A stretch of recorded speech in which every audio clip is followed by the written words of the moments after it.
Doctor साहब, ये जो नई वैल्यूएशन हो रही है और इस पर अमल दरामद भी एक रोज के बाद शुरू हो जाएगा, इसका मकसद आपको क्या नजर आता है और इससे एफबीआर क्या अचीव करना चाह रही है? जी, ज़ाहिर है काफ़ी अरसे से प्रॉपर्टीज़ के जो कीमतें थी, जो डिप्टी कमिश्नर के रेट के मुताबिक रजिस्टर हो रही हैं, वो बहुत कम है असल मार्केट वैल्यू से। तो माजी में भी एफबीआर ने कोशिश की कि इनको कुछ तो बढ़ाया जाए, अगरचे ये अभी भी जो एक्चुअल लेन देन की प्राइस होती है उससे कम है, मगर ग्रेजुअली इसको आगे लाना चाहते हैं। और जाहिर है कि ये जो नॉन प्रोडक्टिव सेक्टर में लोग सिर्फ प्रॉपर्टी खरीद कर रख छोड़ते हैं और उसका मईशत में कोई बराह रास्त फायदा नहीं होता, तो उसको डिस्करेज करना भी मकसूद है। तो इसलिए ये कीमतें बढ़ाई गई हैं ताकि लोग कम से कम यहाँ से पैसा निकाल के दूसरे प्रोडक्टिव सेक्टर्स में लगाएं। सही। तो डॉक्टर साहब, आप क्या समझते हैं, क्योंकि हर आवाम जो है हमारी वो समझती है कि जी घर बनाना बड़ा मुश्किल है, इस इकदाम के बाद आपको लगता है कि क्या फिर से यही सूरत हाल होगी कि मजीद मुश्किलात आएंगी खरीदो फरोख्त में, सेल एंड परचेज में क्या सूरत हाल होगी? जी, इस वक्त सूरज ये है कि असल तो जो कॉस्ट है वो तो जो कंस्ट्रक्शन की है वो मटेरियल की वजह से, जहां बहुत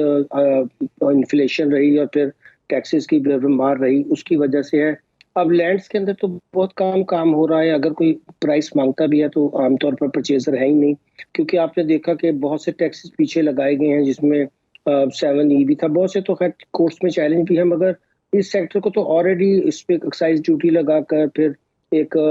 ऐसा टैक्स लगाकर जो सिर्फ आमदनी ना होने के बावजूद भी कंसिडर कर लिया गया है कि प्लॉट से आमदनी हो रही है, तो इसमें तो अब इस वक्त बहुत स्लम्प है जहां तक के सेल परचेज का ताल्लुक है। तो जहां तक घर बनाने का मामला है वो तो फिर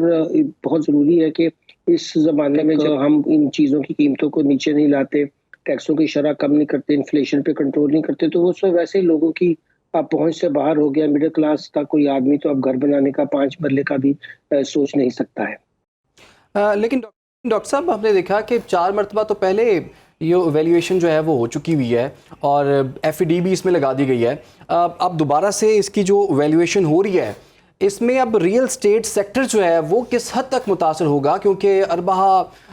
करोड़ रुपए की इसमें सरमायाकारी हुई हुई है और वो सेक्टर जो है वो इससे मुतासर नहीं होगा आपके ख्याल में? जी, जाहिर है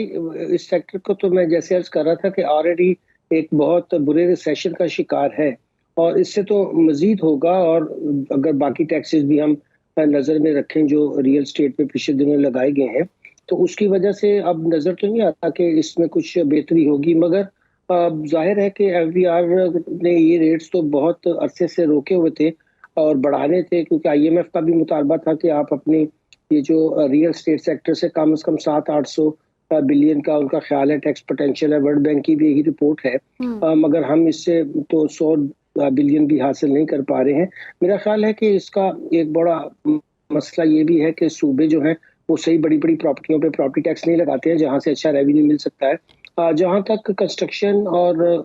ग्रोथ के लिए है, मेरा ख्याल है वहाँ इस तरह के इकदाम से कोई फ़ायदा नहीं होगा, उल्टा नुकसान ही होगा। और ये भी आपने दुरुस्त फरमाया कि हाउसिंग के लिए भी लोगों के मसाइल बढ़ते जा रहे हैं, तो इस तरफ जहाँ ये पॉलिसी है कि यहाँ जो अनप्रोडक्टिव इन्वेस्टमेंट ना हो, तो वहाँ हुकूमत को ये भी इंश्योर करना चाहिए कि जो लोगों की जेन्युइन ज़रूरियात हैं हाउसिंग की, उसकी तरफ तो कुछ फैसिलिटेट करना चाहिए। जी, बहुत बहुत शुक्रिया आपका डॉक्टर इकरामुल हक।